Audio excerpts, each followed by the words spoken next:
Tote a Boca no trombone, entrevista. Pois é, nós vamos continuar falando sobre o Outubro Rosa. Semana que vem, na outra sexta-feira, nós estaremos com um evento também, em parceria com a Prefeitura de Balneário Camboriú, na Praça do Pescador, lá na Barra, fazendo o programa Estação Notícia ao vivo de lá, junto com a nossa estrutura do Sistema Mineiro de Comunicação, em parceria com a Prefeitura de Balneário Camboriú, justamente para alertar cada vez mais sobre essas questões de prevenção.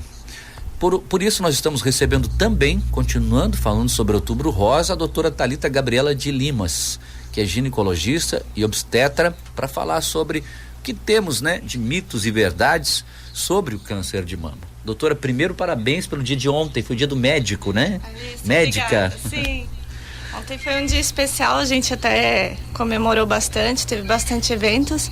Foi um dia bem legal, um dia especial que os pacientes podem lembrar da gente também, né? E a gente sempre é recebido com bastante carinho.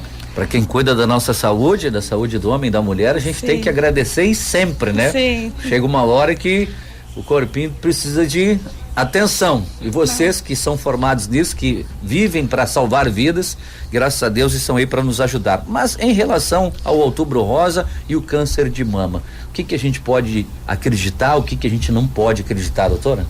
Bom, então, primeiramente, bom dia a todos os ouvintes, né, da rádio. Eu agradeço o convite para a gente estar esclarecendo, já que o Outubro Rosa é um mês que a gente enfatiza o cuidado da mulher, apesar de que isso deve ser feito o ano inteiro. Mas assim, hoje eu vou estar falando um pouquinho coisas básicas mesmo, de alguns mitos que as mulheres acreditam. Enfim, falando um pouquinho sobre o risco de câncer de mama, o próprio fato de ser mulher já é um risco maior de câncer de mama. No homem é um evento muito raro, né? Ele é muito mais prevalente na mulher. E a idade, o sexo e a idade são os dois fatores maiores de risco, né? Então, mais de 40 anos também é considerado um fator de risco muito importante. Existem alguns fatores de risco que são modificáveis e outros que não podem ser modificados. Os que não podem ser modificados é a história familiar, mulheres que não tiveram filhos, que não amamentaram. E os modificáveis são alguns fatos que estão relacionados ao câncer de mama, como o sedentarismo, o sobrepeso e a obesidade, que tem crescido cada vez mais, a má alimentação, essa vida corrida de estresse, a mulher divide muito a casa, o trabalho, tem uma vida muito estressante, não se alimenta direito, então tudo isso já é considerado como fator de risco para se elevar a prevalência de câncer de mama. A grande maioria das mulheres descobre através do exame, do autoexame, né? Aí sente o caroço ali. Existe algum outro sintoma? Existe sim, tem várias outras alterações que a mulher pode identificar. Como, por exemplo, alteração na pele, vermelhidão na pele, se ela tiver alguma coceira que seja crônica, né, que dure mais de 15 dias, ela já tem que se preocupar e tem que estar atenta. Saída de secreção pelo mamilo, algum abaulamento ou retração na pele. Além disso, assimetria nas mamas, por isso que é importante às vezes a mulher fazer o autoexame e identificar alguma alteração. Ela tem que conhecer o próprio corpo e ver se tem alguma alteração, às vezes alguma ferida que não cicatriza, e aí procurar o médico o mais rápido possível. Idade, doutora, existe uma idade mínima para a mulher se tocar? Ela pode apresentar um sintoma já com idade de jovem ou idade mais avançada? Geralmente, o câncer ele é mais prevalente depois dos 40 anos, mas existem muitas pacientes que têm o diagnóstico mais cedo. Geralmente, essas pacientes até têm uma história familiar positiva. Então, depende muito. É ideal que a mulher sempre vá ao ginecologista, mesmo sendo jovem, e aí ele vai perguntar sobre história familiar, de câncer de mama, e aí às vezes é necessário começar o rastreamento, mamografia, com uma idade menor do que os 40 anos. Aí vai depender da história de cada paciente. Então, assim, segundo a Sociedade Brasileira de Mastologia, todas as pacientes têm direito à mamografia a partir dos 40 anos. Mas se ela tiver uma história familiar positiva, ela pode começar antes. E, assim, hoje, eu acho que o principal da nossa conversa de hoje é trazer a importância da mamografia. Porque ela é um exame, a mamografia é insubstituível.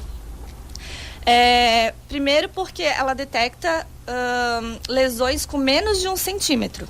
Então, quando a paciente ela faz o autoexame e detecta algum nódulo, alguma alteração, esse nódulo ele já vai ter mais de 1 centímetro, na grande maioria das vezes. Então, a mamografia ela faz o diagnóstico muito precoce.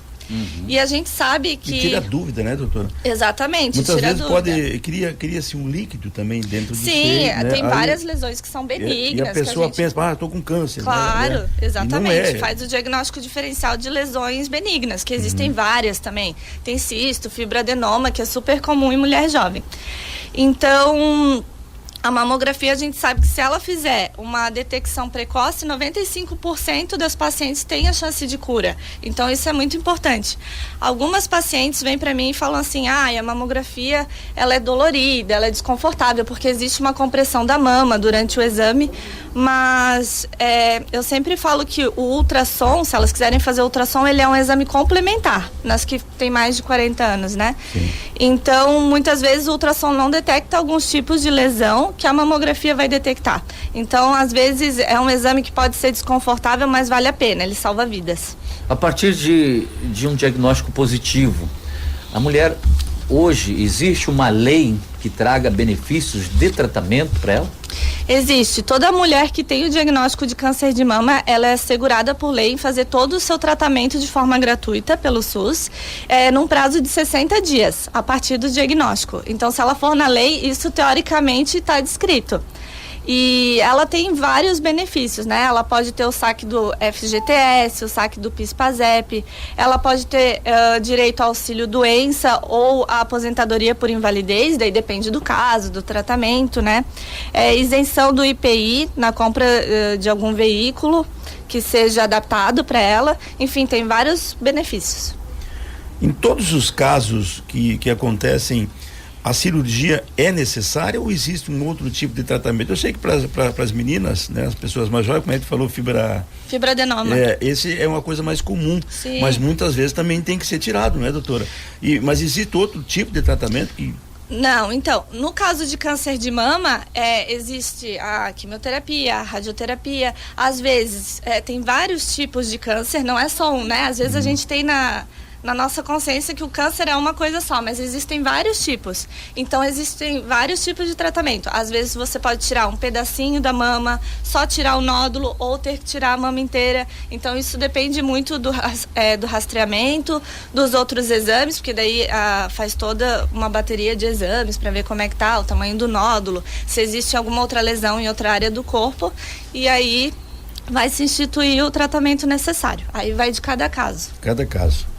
Qual a importância da medicina no acompanhamento? É necessário ou não um acompanhamento psicológico para quem descobre que tem algo, ou a família, os amigos, já basta para que essa pessoa possa não cair numa depressão, né, num baixo astral, que aí a doença parece que se fortalece quando a pessoa acaba ficando muito para baixo, né, doutora?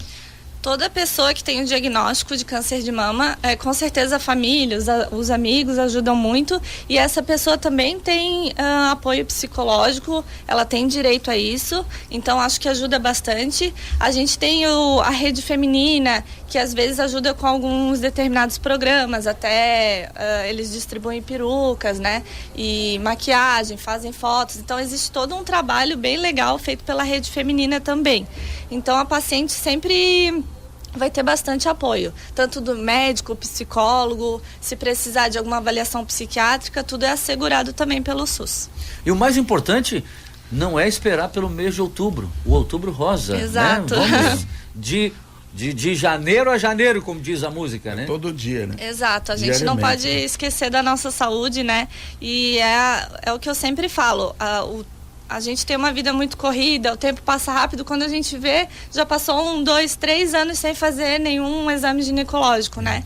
E assim como o câncer de mama, o câncer de colo de útero também, para fazer preventivo. Então, eu acho que a mulher tem que ter um momento para pensar na sua saúde, porque a mulher de hoje em dia, ela precisa cuidar dos filhos, da família, do pai, da mãe, então ela precisa estar bem, né? E cuidar do seu próprio corpo. Algo mais que a senhora queira que chame a atenção, que a gente não perguntou? Tem algumas dúvidas frequentes, rapidamente, sobre o desodorante antitranspirante. A gente ouve bastante falar, muitos pacientes me perguntam se ele tem relação em provocar o câncer de mama. Então, assim, o desodorante não tem nenhum estudo que fale que ele... Desodorante é mito. É mito, então. Porque o que é o câncer?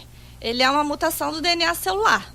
Então, não existe nenhum estudo que fale que o desodorante cause isso, né? Geralmente ele pode ter uma causa hereditária, familiar, ou adquirida por fatores ambientais. Ali é má alimentação, sedentarismo, uso de álcool, essas coisas.